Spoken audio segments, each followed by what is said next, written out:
Hello everyone. हमारी आज की कहानी का शीर्षक है प्रायश्चित यानी पश्चाताप। तो देखिए इस कहानी में कौन कौन से पात्र हैं। एक क्रूर बहेलिया होता है, कबूतर का जोड़ा होता है, कबूतर कबूतरी, एक दुष्ट ब्राह्मण, इसके अलावा 4 ब्राह्मण, कौवे और किरातों के लोग होते हैं। इस कहानी में बताया गया है कि किस प्रकार कबूतर और कबूतरी की सहायता करने से जो बहेलिया है उसको अपने किए कार्यों पर पछतावा होता है।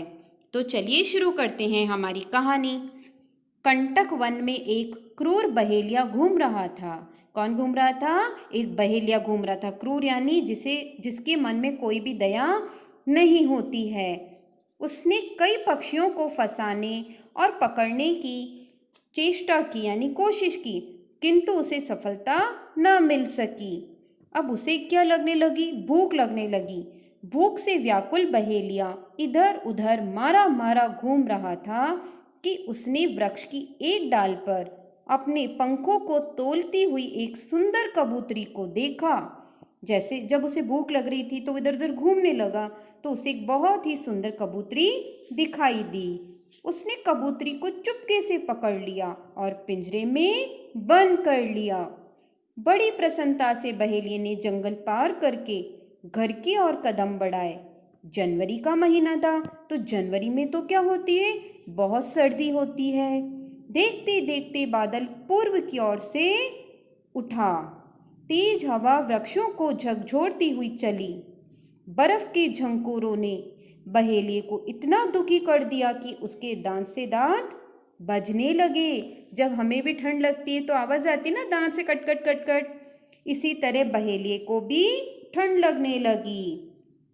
शीत और वर्षा से बचने के लिए वह फिर जंगल में ही वृक्षों के एक झुरमुट की ओर भाग चला।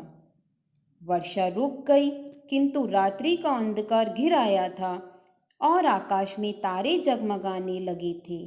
बहेलिया वृक्ष के नीचे खड़ा हो गया और हाथ जोड़कर प्रार्थना करते हुए बोला, जो भी कोई इस वृक्ष पर रहता हो, कृपा करके मेरी सहायता करे।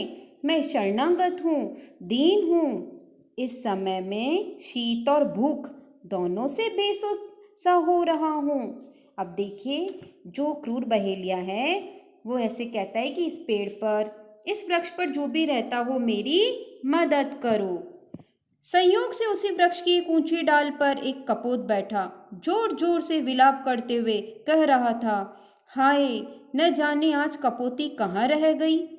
उसे किसी बहेलिये ने पकड़ लिया अथवा भयंकर आंधी और वर्षा के कारण पंख टूटकर गिर जाने से वह मारी गई। मैं उसके बिना कैसे जीवित रह पाऊंगा? परमात्मा मुझे भी इस संसार से उठा ले। मतलब जो कबूतरी को बहेलिये ने पकड़ लिया था, तो उसका जो कबूतर था वह विलाप कर रहा था और कह रहा था कि मेरी कबूतरी को कोई पकड़ के ले गया है। पिंजरे में कैद कबूतरी ने तुरंत कबूतर की आवाज़ पहचान ली। अब वो जो कबूतरी थी वो तो बहेली के पास ही थी पिंजरे में कैद, तो उसने कबूतर की आवाज़ को पहचान लिया। उसने अपने पंख फड़फड़ाकर कहा, हे प्रिय, मैं यहाँ इस पिंजरे में कैद हूँ। यहाँ ठीक है कि इस बहेलिये ने मुझे कैद कर रखा है। इस समय यह हमारी शरण में आया हुआ है, दुखी और लाचार है। घर आए दुखी व्यक्ति की सहायता करनी ही चाहिए, चाहे वह हमारा शत्रु ही क्यों ना हो। देखिए पक्षियों की सोच कितनी अच्छी है। एक कबूतरी को जब बहेली ने पिंजरे में कैद कर रखा है, फिर भी वह उसका भला सोच रही है कि हमें शरण में आए हुए लोगों की मदद करनी चाहिए। कबूतर ने कहा, हे प्रिय, वह बहेलिया नीच और हत्यारा है, मैं इसकी सहायता नहीं करूँगा। कबूतरी ने कहा, हे कपोत, सुनो, किसी नगर में एक दुष्ट ब्राह्मण रहता था। एक बार उसने देखा कि उसी नगर में 4 ब्राह्मण कुछ कीमती चीजें बेच रहे हैं और बदले में रत्न ले रहे हैं। उसने उन चारों को ठगने का निश्चय कर लिया और अत्यंत मिठास से बातचीत करते हुए उनसे मित्रता कर ली। अगले दिन जब वे ब्राह्मण दूर किसी देश में जाने के लिए चलने लगे, तो वह दुष्ट भी उनके साथ चला। चोरों और डाकुओं के भय से उन चारों ने थोड़े थोड़े रत्न अपनी जंघाओं में चीरकर उसमें छुपा लिए। 4-5 दिन बाद वे पांचों पल्लीपुर नाम की किरातों की एक बस्ती के पास से होकर गुजरे। बस्ती के पास पहुंचते ही कौवे चिल्लाए, अरे किरातों, ले लो रत्न ले लो। किरातों ने उन ब्राह्मणों को घेर लिया और उनसे रत्न मांगे। ब्राह्मणों को बहुत मारा पीटा और उनकी तलाशी ली, पर रत्न नहीं मिले। अंत में किरातों ने कहा कि आज तक ये कौवे कभी झूठ नहीं बोले, इसलिए यदि तुम लोग छिपे हुए रत्न नहीं दोगे तो तुम पांचों के शरीर फाड़ डाले जाएंगे और उन्हें फाड़ कर रत्न ले लिए जाएंगे। उस दुष्ट ठग ने सोचा कि चारों के साथ मुझे भी मरना पड़ेगा, तो क्यों न मैं खुद ही मरकर इनके प्राण बचा लूं।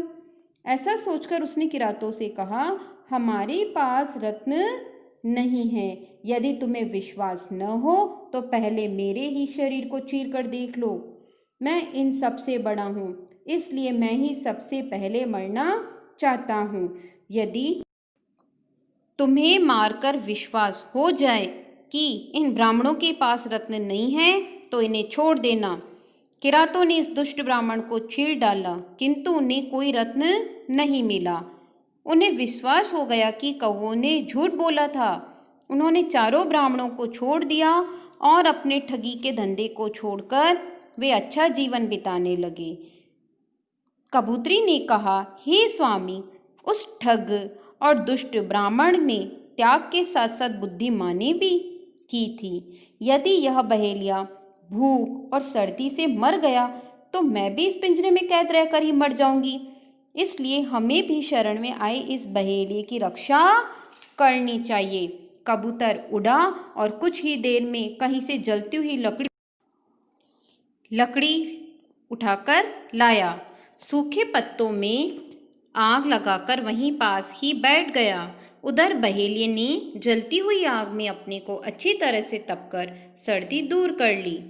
बहेलिए ने आश्चर्य से देखा कि कबूतर उस जलती हुई आग में कूद पड़ा। उस जले हुए कबूतर के त्याग को देखकर बहेलिए की आंखों खुल गई। उसने सोचा कि उसकी भूख मिटाने के लिए एक पक्षी भी जब अपना बलिदान दे सकता है तो वह तो मनुष्य है। उसने फौरन कबूतरी को छोड़ दिया। पति के मर जाने से व्याकुल कबूतरी भी उसी आग में कूद पड़ी। यह देखकर बहेलिया व्याकुल हो गया। उसने प्रतिज्ञा की कि वह भी इस क्रूर कर्म को छोड़ देगा और जीवधारियों पर दया करता हुआ ईमानदारी का जीवन बिताएगा। बेटा देखिए, जैसे त्याग और बलिदान से एक जो क्रूर बहेलिया है उसका स्वभाव भी बदल गया। उसने क्या सोचा कि अब मैं भी एक अच्छा ईमानदार इंसान बनूंगा और अच्छा इंसान बनूंगा, तो उसने हाथों हाथ कबूतरी को भी छोड़ दिया, अच्छे कर्म करूंगा। तो कैसे पक्षी के जोड़े ने क्रूर बहेले को बदल दिया। इसी तरह से हमें भी अपने जीवन में जो सबकी हेल्प करनी चाहिए, मदद करनी चाहिए। Thank you.